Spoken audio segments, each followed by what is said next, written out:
Welcome back. L.C. Goyal took over as Home Secretary today, succeeding Anil Goswami, who was forced out last night by the government after allegations that he tried to stall the arrest of Saradha scam accused Matang Singh by the CBI. Goswami is the second senior officer to have his tenure cut short in just the last week. Last week, Sujata Singh was replaced as Foreign Secretary.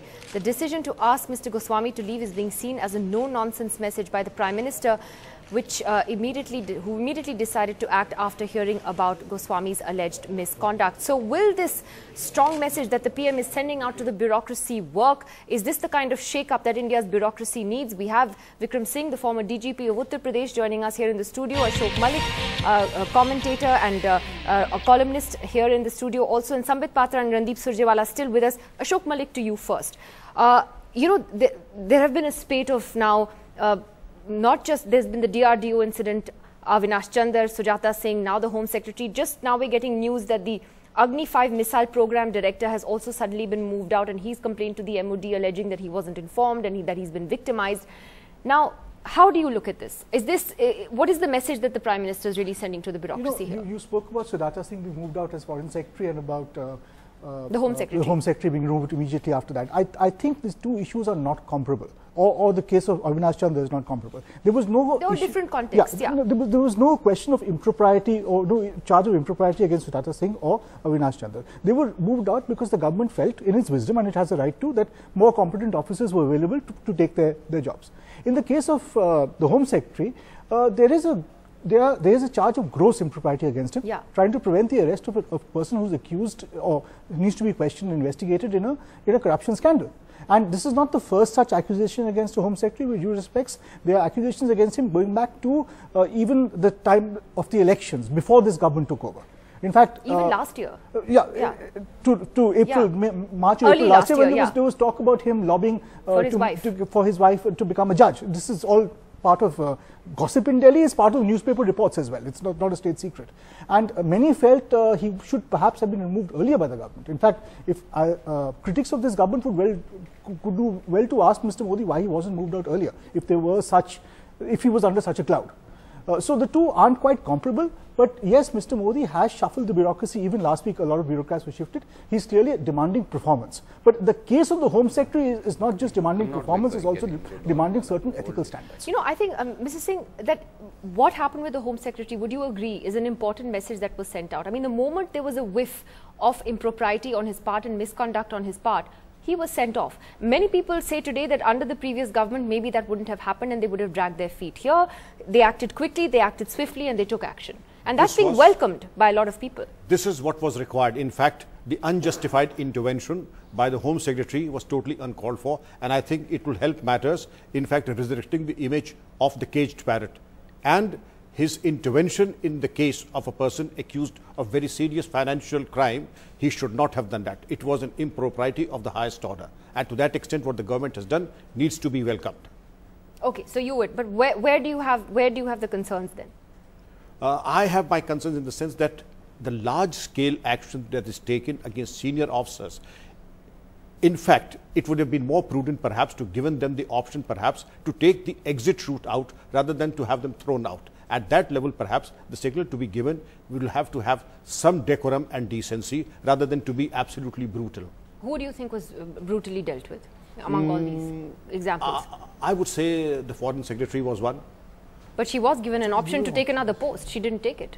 Well, that would, but at the same time, it shouldn't have been so sudden, all so quick, without giving the appropriate, in fact, reasonable opportunity to take an option out. In the case of the Home Secretary, I think it was long overdue and he had it coming. Okay, I know Ashok disagrees with you that there's a whole history to Sujata Singh's case. But Randeep Surjewala, yesterday your spokesperson, Mr. P.C. Chako, said that he accused Mr. Modi of being a dictator and the beginning of a calamity after the Home Secretary's sacking. Why would you say that about a Home Secretary against whom there are, very serious charges of misconduct and impropriety? I'm sure many people would today welcome that the Prime Minister has acted so strongly and decisively on this. Nidhi, we gave an official reaction even yesterday. We said, why only sack the Home Secretary alone? Would sacking alone justify complicity in a crime?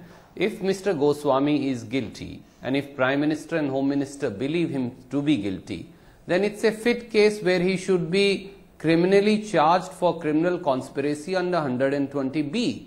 And if he is as bad as Mr. Malik just said, and I have no reason to disbelieve Mr. Malik, since he seems to know Delhi circles better than I do, then it's a crime to keep such an officer as Home Secretary of the country for 9 months. I think these are all facts that Home Minister and Prime Minister need to clarify so that truth comes out and proper facts are put in public realm.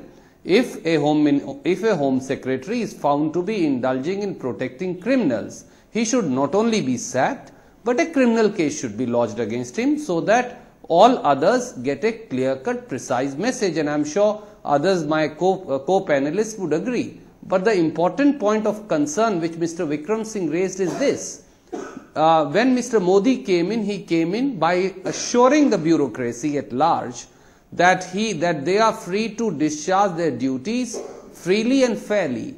But what happened to the DRDO chief, the Agni man, and who has just been transferred, as the breaking news on your channel again shows? What happened to the IIM director?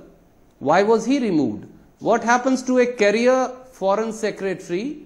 The manner in which the woman foreign secretary was removed unceremoniously after such successful visit of a foreign dignitary raises serious doubts on the intent, on the authenticity and on the administrative mechanism. The manner in which CVO of AIMS was removed, and then the same person who was raising an objection was made the Union Health Minister. The manner in which SPG chief was sacked on a foreign visit by Mr. Modi. Okay, well look, one part of the debate is whether the manner in which things are handled, and I'll ask Ashok about that, whether things could have been handled better in certain cases.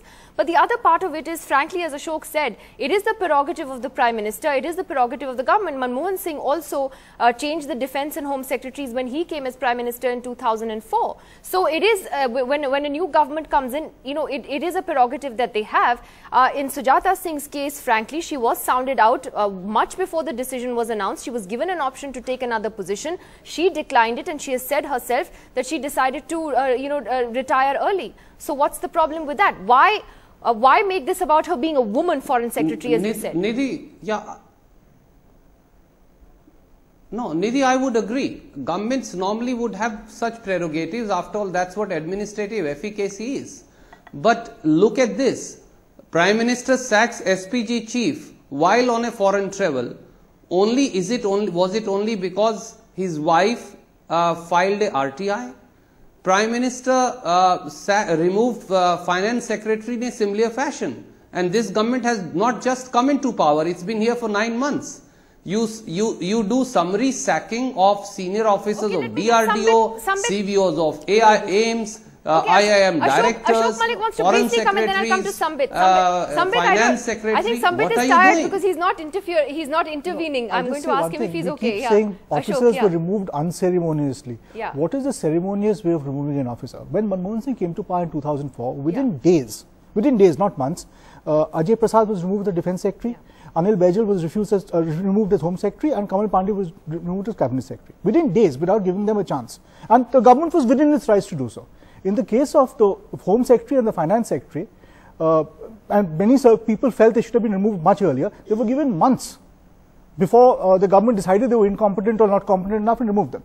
So, what has the government done wrong in those two cases, especially compared to what the UPA did in 2004, which was also justified? Okay, Sambit Patra. Sambit, go ahead. You've heard the criticism from the Congress in particular. How do you answer this? Randeep Surjewala, just let me just get a first comment from Sambit on this. Sambit, the main criticism of the opposition seems to be the way in which it's done, because now you have Avinash Chandar said he didn't like, he was hurt at the way that he was sacked. Sujata Singh has come out saying that she felt that her reputation and her work was tarnished and maligned in the process. You now have, the head of the Agni 5 project, the project director who's just been transferred, who has complained to the MOD saying that he wasn't informed and he has felt victimized. How do you respond to that criticism? Sambit. Nidhi, there are a number of P's in my answer. Number one, P, I would not preempt because it is a government's decision, but yet I would answer some part of it. The first P is, it is a prerogative, as we talked about. The second P is performance. The third P is probity. The fourth P is perish. It is more than prerogative, it is a story of performance and probity. Performance and probity have to win. If you do not perform, you have to perish. It is as simple as that. And all this for the last P, that is policy. For all these years, last 10 years, we have been talking about policy paralysis because none of the previous Ps were functioning. The government did not know its prerogative. The government did not know who was performing, who was not performing. The government did not know what to do with people who were not having probity and credentials. Lastly, the government did not know whether the people who were not performing should perish or not. Rather, the people who were not performing were the ones who were flourishing. It's a very simple story. Let me tell you, Nidhi, no one is big enough than the country. Country is first, thereafter comes the ego of any bureaucrat, of any politician. If they are not working for the country, if the country can have a better option, then let the country go for the best option. The country should not have the second best. That is what I believe the government is working on, and that is the reason as to why the people of this country love this government, and that is the edge that this government has over the previous government. Let me take this back to Mr. Vikram Singh then. Sambit used an interesting phrase. This is not about the ego of a bureaucrat. Is this about egos? I mean, how do you think the bureaucracy would be looking at these big shake-ups now? Because this is now not just about certain top officials being asked to leave, but there have been there's been reshuffling. People have been transferred out. There is a message that is going out. How do you think the bureaucracy I belong to the bureaucracy, and I retired recently. The bureaucracy is petrified. Number one. Number two. Petrified. Petrified. Why? Petrified by the fact that what has happened in the last few days, it will give the scare of a lifetime to anybody who's working in the bureaucracy, number one. Number two, yes, probity should be there, performance should be there. Anybody who tries to intervene illegally, as Mr. Randeep Singh ji mentioned, that it was a criminal conspiracy. Now, the ingredients of criminal conspiracy are 120B IPC. They are not borne out in this case. But what is borne out, Section 36 of the CRPC, in which the supervision of an investigation rests with the hierarchy of the police officers and nobody else. Not even the Union Home Secretary has the right to question, interfere or intervene illegitimately. Because I think we all agree on that, yeah. So, in that case, his removal is totally justified. Other parts, I would say that there has more to it than what meets the eye. One can feel victimized, but at the same time, giving, in all fairness, we must first try to see what are the reasons why Agni 5, Mr. Gupta has been removed, or there are other stories to other people, as in the case of Mr. Durga Prasad. In the case of Mr. Durga Prasad, perhaps it has also been said that his tenure as the SPG chief was over, and he was given, in fact, his orders about being transferred to another paramilitary force were already there. Yeah, that's true actually. I spoke to him when that controversy erupted, but when you say petrified and scared, that has a negative connotation. Indeed it does. Why? But scared of what? I mean, there's a sense that the bureaucracy in this country maybe hasn't been accountable enough. Hasn't been accountable at this level, and perhaps the new work culture that has emerged now, perhaps there is a demand and in fact expectation of higher delivery, higher level of performance. But that's a good thing. That's indeed a very good thing, but perhaps the bureaucracy needs to in fact adapt and adjust itself. Unimpeachable integrity is the hallmark of a true bureaucrat. But that, of course, needs to be re-established and reinforced. Do you think they could handle it differently, then handle it better in some cases? Yes, they could have handled better. Now, the mass migration of officers back to the state cadres, in fact, also is a disconcerting piece of evidence. They're choosing to go. They're choosing to go back to the state is also not a very healthy sign.